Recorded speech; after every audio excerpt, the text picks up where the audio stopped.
Santapan Harian Keluarga, Rabu, tanggal 17 Agustus tahun 2022, firman Tuhan, terambil dari kitab Yesaya pasal 49 ayat 8 sampai dengan ayat 13. Judul SHK, yaitu dimerdekakan untuk memerdekakan. Hari ini genaplah usia ke-77 tahun yaitu tahun 1945 sampai dengan tahun 2022.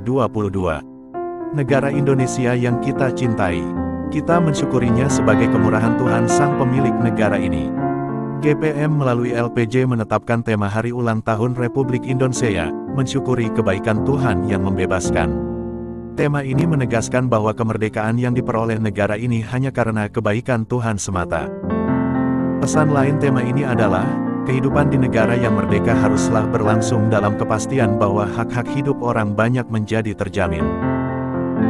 Hak untuk berpendapat, menerima pelayanan kesehatan yang memadai, pendidikan berkualitas, perlindungan hukum, pekerjaan, kehidupan yang layak dan sejahtera, dan lain-lain.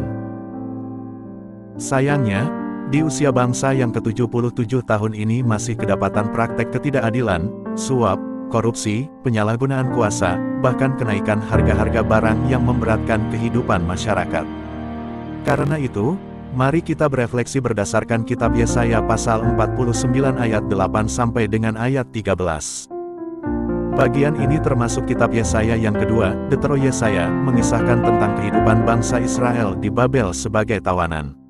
Mereka hidup tidak bebas, tertekan dan sangat menderita.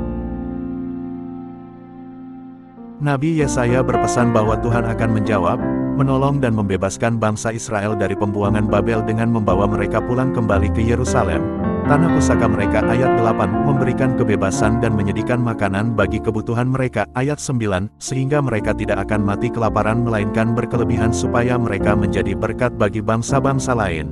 Ayat 10 sampai ayat 12.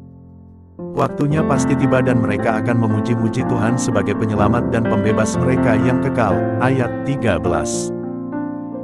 Kemerdekaan diberikan Tuhan supaya kita menjadi orang-orang merdeka yang dapat memerdekakan orang lain dari kemiskinan, ketidakadilan, kebodohan, eksploitasi alam, dan sebagainya. Mari berdoa, Tuhan, lindungilah segenap bangsa Indonesia. Amin.